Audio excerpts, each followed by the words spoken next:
Hello, everybody. Welcome back to our second part of this episode with Gary. Hi, Gary. Hello. Hi. What do you think are the qualities on being an assistant? So when you look for for assistants to help you out in shows, on shoots, obviously you've got Rebecca and Tom, but overall, what would you say are the quality on being a great assistant? I think there's quite a few misconceptions about what makes a great assistant. I mean, I suppose every hairstylist has got a different need. I mean, I very much I guess I'm quite quiet myself and generally quite relaxed, but also quiet.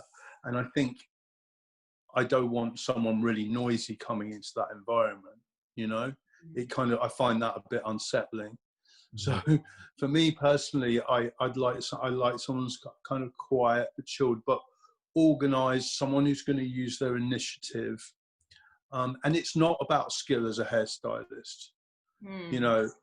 With having Tom and Rebecca as my main assistants and with me as well, we know that if we bring somebody in new, or I was looking for somebody new, I can teach people how to be. I can teach people an attitude. I can teach people how to do certain skills. I can teach people the way I like things. So I think for me, it's the hairdressing skill is not important. That can come. I think it's someone coming with the right attitude. And I think, such a big part of going into session work or any job, any hairdressing, full stop, makeup, styling, whatever job you're doing, it's about coming in with the right attitude.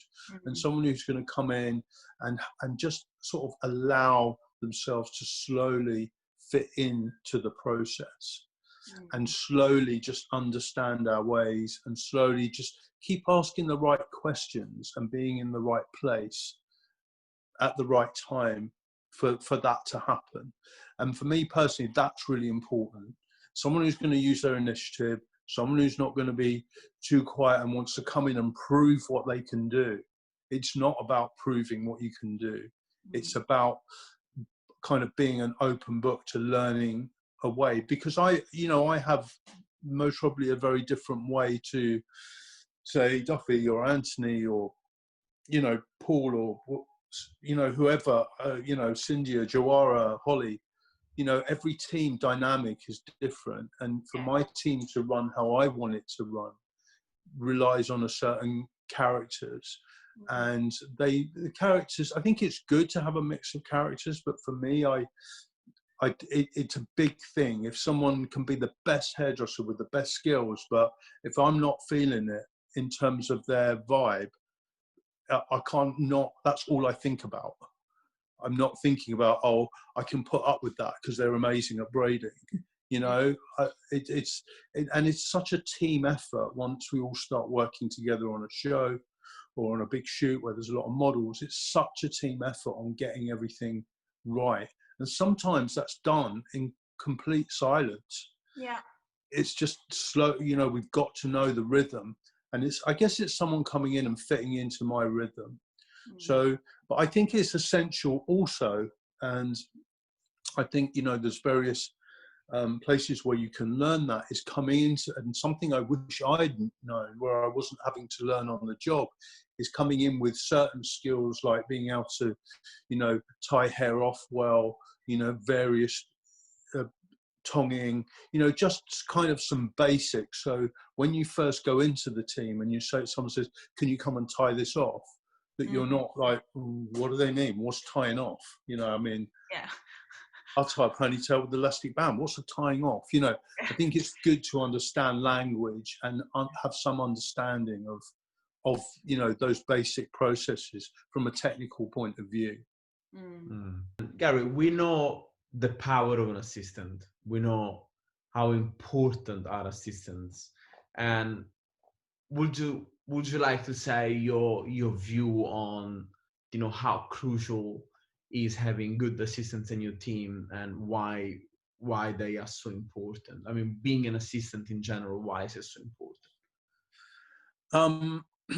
I think I can't really emphasize enough how important my team is. It's all about the team. And I've always, you know, people have said to me, you know, in the past, in certain interviews, you know, what do you put your success, or what do you put other people's success down to? But personally, for me, it's about surrounding myself with the right people and having that real, you know, a hairdressing salon doesn't run without a good team. You know, an education company doesn't run without a good team. And that is, you know, it's not just about the top people in that team, it's all the way down the line. And I just think there is no way I could do some of the shoots that I do without, you know, having an incredible team. And that goes, you know, with Tom and Rebecca, to Tassos, to, you know, people at the office, you know, Charlotte and Alex and Kristen and all those people. It makes the whole thing work. And that's so important, that everybody's part in that process is gives you the success that comes. And I think it's really, for me, appreciating the value of that, and also valuing different people's skills. You know, there's certain things Rebecca's better than me at, there's certain things that Tom's better than me at. There's, you know, it's about sharing skills. And I think it's about, I always, and I'll stand corrected, but I always like to try and include everyone in part of that decision-making process. You know, it's good for me. Sometimes I need a team to feed off. I need to be able to say, I don't know, what do you think? I'm not sure about this. I'm not, you know, do you think that's a good idea? Or do you think we should go there with it? And it's just sometimes having another set of eyes and ears on it, just to help understand, you know, as a group, what we need to do. You know, for example, the big shoot that we did in Paris recently, where we have 15 models a day. Oh yeah. You know, you know, and we were shooting from, say, 9 in the morning till 4 o'clock in the afternoon, and doing 15 girls and 15 different looks in a minivan, you know, in a motorhome, which was small. You know, that process, unless I had a good team, because I had to be on set. Yeah. So these guys were doing all the work, but it was my communication with the stylist and the photographer that I transferred to them. And I said, you know that thing that we do, I do, you know, what we did before, that I know they're understanding my language. I know they're understanding my process. And I can, you know, virtually 99 to 100% of the time know that it's going to be spot on. You know, and that's me knowing their skills. I have to, you know, have the knowledge of knowing what they're good at. And I think, oh, maybe I'll give this one, this girl can go to Rebecca, this boy can go to Tom, you know, just so that I know that I'm going to get a maximum result from them, because, you know, it's knowing each other's skill set. So it's just important, so important, you know, in a show as well. You know, you've got 50 models, sometimes even up to 70 or 80, you know, to transfer that. There is no way I could do that on my own. There's no way I can do it with 3 people or 4 people. You know, sometimes there's 30 of us. So it's just the value of having good assistants. I just can't, you know, it's kind of everything. It's as simple as that. You know, it's a bit like being a salon owner and doing all the haircuts yourself while all the team are sitting in the staff room drinking tea. You know, it's not happening. do you know what I mean? It has to be, you know, I have to have trust in my team to be able to do the work, because I kind of have to be the face of the idea, I suppose. So, you know, it's just about transferring the ideas and knowing that they can do them, and if they can't, we can come up with a solution together. Yeah. Talking about you know, teams at shows, Gigi, you know, like we always get so many new assistants, new faces every season, every show. Yeah. And what are those? I mean, for me as an assistant, I believe that you need to have specific aesthetic and backstage manners in order to, you know, behave yourself or have this kind of presence. Do you agree with that? Yeah, I mean, I've got a big thing about timekeeping, which you know I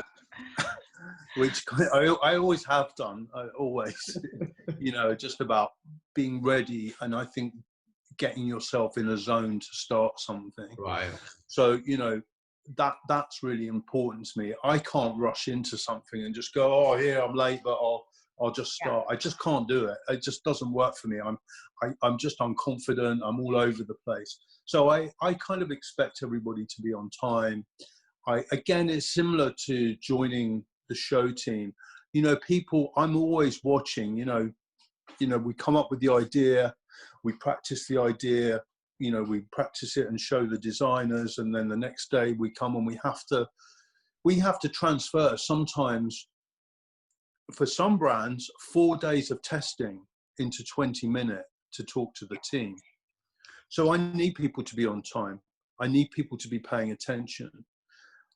So we usually have a discussion. We usually then, Tom and Rebecca usually present the idea to the team. And at that time, I'm usually watching and listening, seeing who's paying attention, you know, watching all those kind of little things. I'm thinking about, you know, I'm looking at the board, looking at what models are coming, what we made some adjustments. I need to go and talk to the designer and say, we need to change this girl, that's not working there. Do you sure you still want that on her?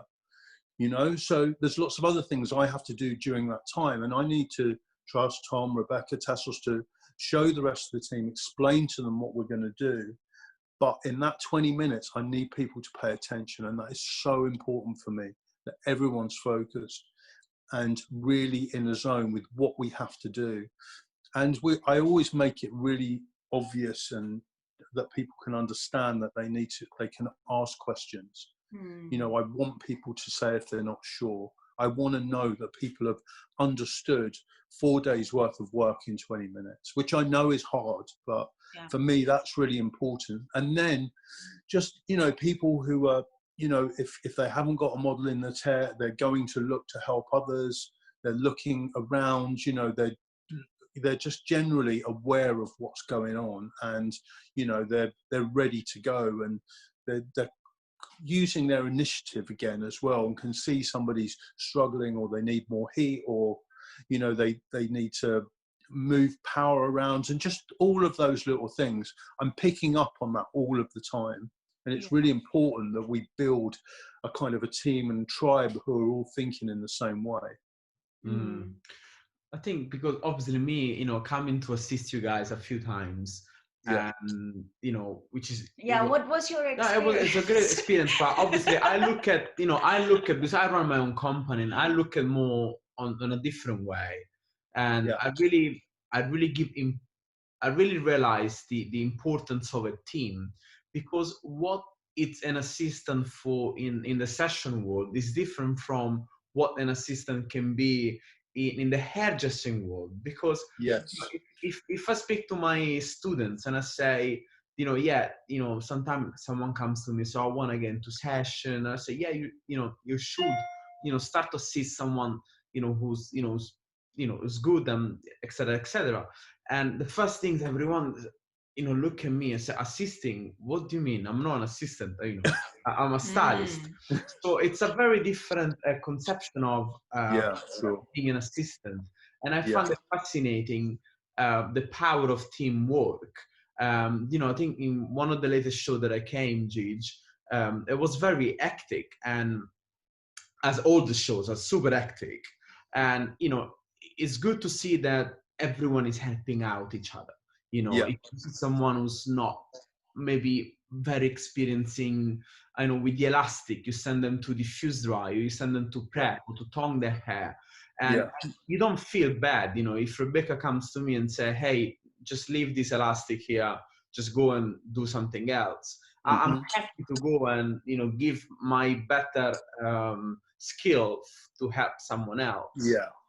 Where in the hairdressing industry is not quite like that, and I really appreciate it. I think it was very. I think one has to, you know, turn up, and the ego has to stay outside. Definitely. That's how you you have learn. to stay outside. That's how And it's all about getting stuck in and just doing whatever you have to do to get it done. It's as simple as that. And that goes down to me. You know, I might be in a point in the show where, you know, because a lot of the time I'm not actually doing hair. I mean, some shows I might do the odd model here and there, but, you know, I'm going around checking everything's all right. But sometimes I have to, you know, I'm like, don't worry, I'll go and find that for you, or I'll go and get some product for you. You know, it's about losing the ego and all coming together and working as a team. I don't want people to come on my team and feel that that is not, they're not feeling the whole part of being there, and their role is just as important, whether they're diffusing hair or they're doing something really intricate. It's just as important to get the job done and finished. And even if you are given a job that isn't maybe that exciting, it's still an important job because it's helping with the process. And I think that I look for that when we have new team members. I look for people who are happy to do whatever it takes to get the job done, and do it with, you know, a good attitude, and with, you know, a kind of a spirit that you feel that you can ask them to do anything and it's not going to be a problem. Yeah. You know? It's the process. I think it's the journey. As you said before, you can't slow time. You can't make any faster.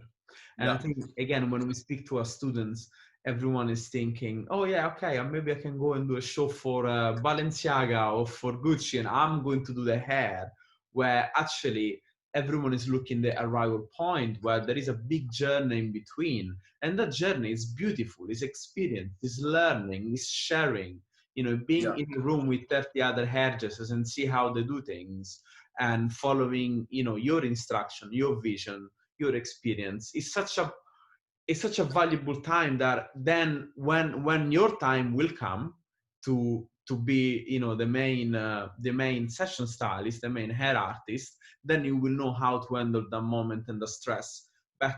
Because, you know, from me looking at from outside, I can only imagine how I wouldn't say stressful, maybe how pressurized you guys can be when, you know, you're going to do the prep and dealing with the designer, and you need to deliver. You've got very short amount of time. You have a lot of models. Standard is very high. You know, the designer is investing a lot of money. So by the time you get there, you have to be, you know, you have to have the experience. And so the process, the journey, I loved assisting you. So thanks for it's a journey. Well, we love having you, Marco. I mean, I think, you know, I think I was able to adapt to working on shows, my own shows, fairly easily. You know, I'd worked with Eugene, I'd worked with Duffy. I would have loved to have worked with them, assisted on their teams a lot longer, but my own career was already kind of rolling quite quickly. And so I'd worked with some great people, and I'd had the kind of that insight to working at a very, very high level. And I think when it came to working on my own shows, you know, I'd had my own business, I'd been an educator, and running your own salon and being an educator, like, you know, you guys will know, being educators, that you have to be organized. You have to have everything in place to ensure that the session goes well when you're teaching, to ensure as a salon owner that your staff are getting paid, that the door is open on time, you've got enough stock. And I just took the same process into the session world, and I thought, all right, I'm kind of starting to do my own shows really quickly here. I have worked with some great people, maybe not for as long as I would have wanted to, but I'm just got to take my own experience from being an educator and a salon owner, and using that same organization process. And then if I'm organized and I feel together and I know what I'm doing, then I'll be okay. And that's really how, it's the only way I can work. you know. I mean, So taking it back to what you've just said about you, really, to be a session stylist, you also need to be a really good business person. Yeah. I think nowadays, yes, I think the industry's different. I think there's a massive pool of people working. You know, maybe back in the day, you know, maybe 15, 20 years ago, there wasn't as many people, and the demand was still as much, but there was a smaller pool of people to choose from. You know, the money was slightly easier to come by. Whereas I think these days there's so many people doing it that you've got to kind of be on it from a business perspective. And business isn't just about making sure you're charging the right amount, or you're, you know, that you're making sure there's enough money coming in. The business decisions are also about organization, about communication, about, you know, people skills, about attitude, you know, all of those things. You know, you can strip the money out of it, but there's a big chunk of things which are still really important. And then, you know, obviously you bring the money into it, and you're careful with your money, and you're making sure that, you know, you can reinvest. And being a session hairdresser, it's all about reinvesting. You're constantly kind of taking money and reinvesting it. And in, you know, the first 3 or 4 seasons from shows, I didn't make any money. It was costing me money to do shows, you know. And I think it's so important that, you know, you're clever with your money, and, you know, the way you manage yourself and the business in terms of your attitude and your communication, and all those other factors are so important. You know, and I think I was lucky being older and having businesses, and having been an educator and working for, you know, a big brand like Weller Professionals. I had a lot of knowledge of organization, and I was able to kind of bring that into my session career. Right. So I think it's really important. And these days, you know, it's a very, very, very competitive market. There's a lot of work. There's a lot of work, which is great, but it's also very, very competitive. Therefore, you've got to be smarter in your head about the way you approach it. Right. Definitely. I mean, Gij, you weren't with Streeters from day one. Right. Yeah. Right? It was like you represented yourself for quite a long time before you decided to get signed by an agency. Yeah. So, like, what was your process of being represented? I mean, not having an agent, how was that process? Because a lot of session stylists, like also myself, have that misconception where, oh, if I get signed by an agency, that means I'm going to be super busy. You know what I mean? So it's like, how? Well, I mean, it's a really good question. And I think there's a lot of misconceptions about being represented by agents. And you think, oh, I've got an agent now, I can go and sit at home, put my feet up and watch daytime TV and wait for the phone to ring. That's not going to happen. Not in today's time. It's not going to happen. You know, you still have to be a business within a business. You know, I repped myself for 12 years, 11 or 12 years, and producing my own shows and all of my own shoots and everything, negotiating with the clients. I was lucky because I had kind of a background in business, so I could, it wasn't a problem for me. I wouldn't highly recommend it, but it was also a good discipline. I knew how to do the job. I knew how to do production. I knew how to speak with clients. And when I did finally get an agent, some of the big brands that I was doing shows for said, oh, we're just used to dealing with you. We don't want, are you sure it's going to be all right? You know? So I felt like I was doing a good job at it, but I also, my time was, things were getting really busy and the time was becoming more limited. And for me to join an agency was a really big deal.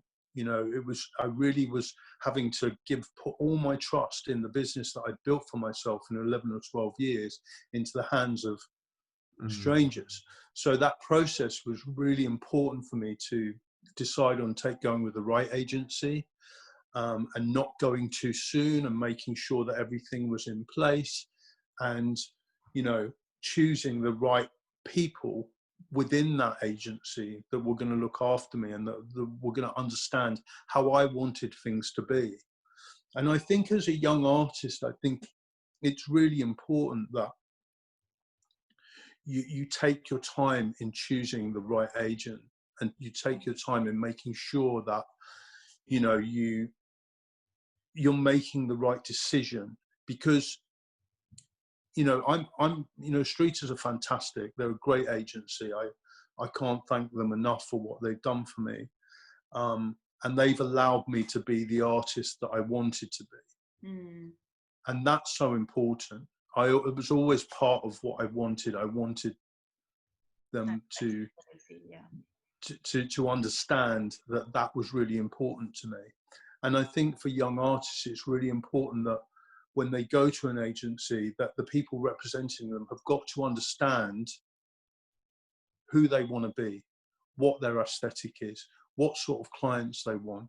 And not because, you know, as a young artist, you think, I need an agent, I'm going to be busy then, and then I'll start earning money and everything will be cool. But it can actually ruin your career if you don't go with the right agent.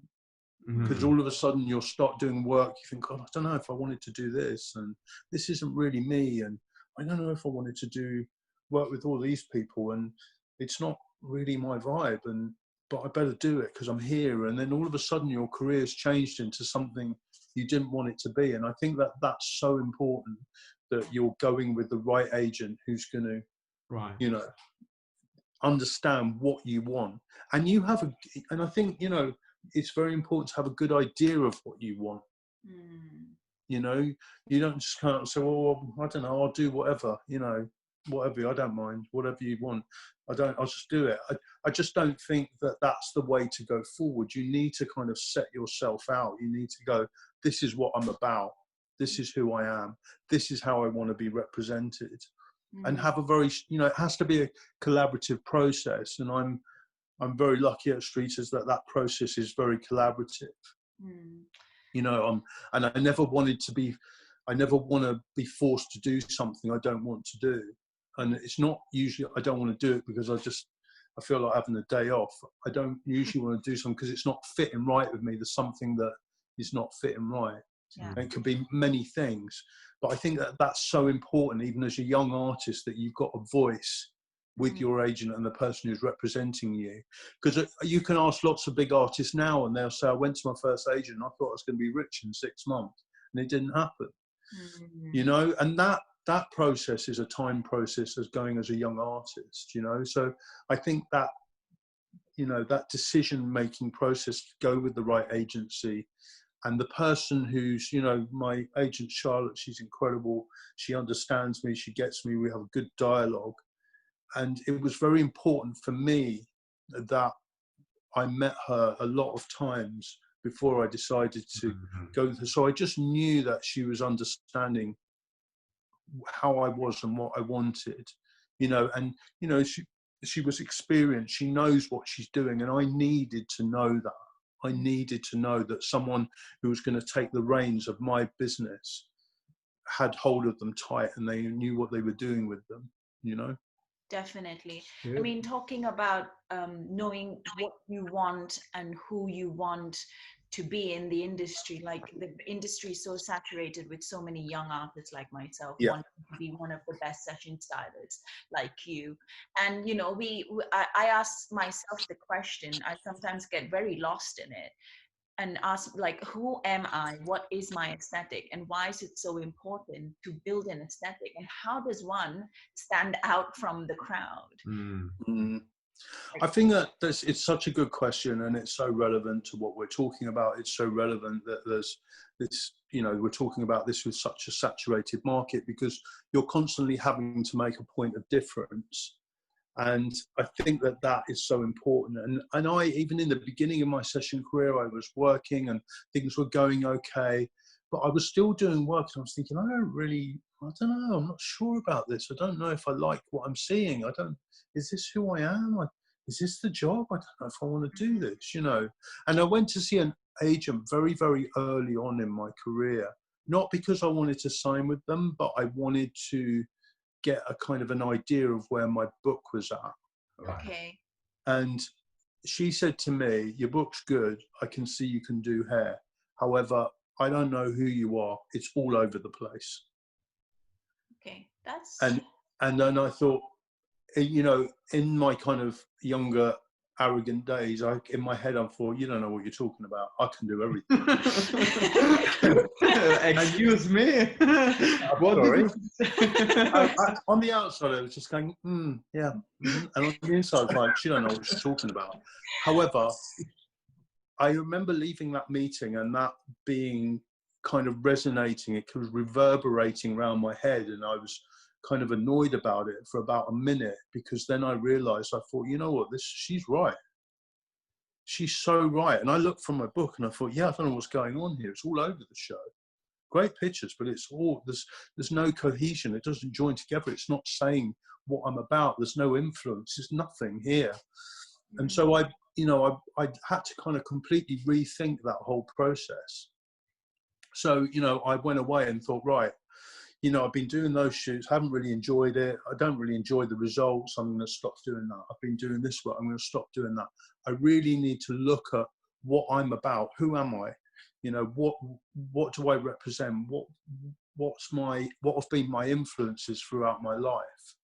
And it was only when I looked at those that I really understood. And I thought, all right, now I need to have a voice. I need to have a point of view. I need to have an aesthetic that people can understand. So when they look at my book, they go, we know what Gary's about.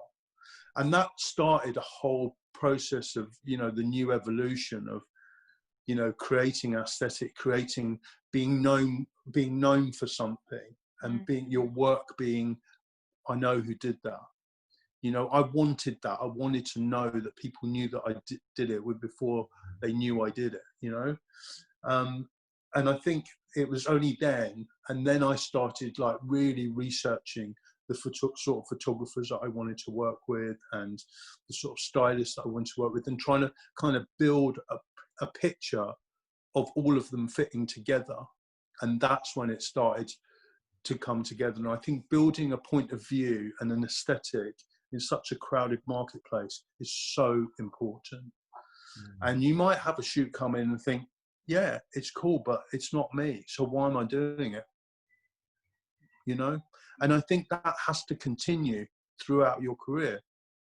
And, you know, that's been very important to me, that I've been able to have that process and being able to say, it's not going to suit me, that, you know, everything I do has to suit me. It has to fit. It has to kind of roll together. And I think it's just one of the most important things you can do at this moment in time as a session stylist, is to create that aesthetic. Definitely. I think it's a bit like, you know, looking at yourself as your own brand. It's like, you know, it's like when you used to run your own salon, Gigi, or, you know, running SENZI. It's like, in this case, it's you're your own brand. And where do you want to position your brand? What's the aesthetic of your brand? You know, who should buy your product? You know, I think, you know, look at yourself as a brand, that I think can probably help. I think that was very really great. very good. Yeah, I mean, that's a great point, Marco. It's about branding, and you know, you're branding yourself with your output of imagery. Right. Yeah. So I would just like to finish this session by asking the most crucial question of what is your conscious decision to leave a legacy behind? I mean, you've done so much, Gigi, until now. Like, you've done everything. Like, you know, we look up to you, and what's next, and what, you know, what would you love to leave behind? Well, I'm loving everything that's happening. Absolutely loving it, and I'm rolling with that and making the most of it. And I truly believe that, you know, I will always continue what I'm doing all the time. I'm loving it. As soon as I'm not loving it anymore, then maybe ciao, it's time for a change. But you know, I love it and I appreciate it, and I'm very, very grateful for, you know, what's happening. I'm really, really grateful. And that sort of I think one of the most important things for me is to, you know, I'd love to see another generation of hairdressers that I've had an impact on. That's really important for me, to leave a legacy of having some influence over the way other people's session career goes. And I think I would prefer that legacy more than being known for the hair that I did. So I think it's really important for me that that journey continues there, and to continue having that influence. But you know, in the meantime, I'm loving everything that's happening. I'm very, very grateful, and I still have to pinch myself on a very regular basis to think, is this really happening? Yes. I didn't think this would happen to me. I didn't think I could reach this. I didn't know if I had it in me to do it, but I'm there. So I'm just very, very grateful that I am there and enjoying every minute of it. And, you know, I think, yeah, my main legacy would be to make sure I have set a good example to the next generation who come along. I'm sure the next generation will watch this video over and over and over, Gij. We are so grateful to have you in our lives, Gij. Thank you so much. The feeling's mutual, I can assure you. Thank you so much. This was it was very inspirational. All the episodes. I think today we can feel that, you know, this was your journey from salon to education and session. I think this was your vision, your goal, and you're living it now. You're really living, you know, at the very top. So we felt your passion and your everything that you did to get where you are today. So we can't be thankful enough for you to share, not just with us, with everybody that is watching, you know, your journey. It was very good. Thanks, Gij. Thank you. Thanks for having me. It's been amazing, and it's been. I feel really honoured that to have spent this time recording these episodes and talking about all the part of the very, very long journey. So, thanks very much. Thanks.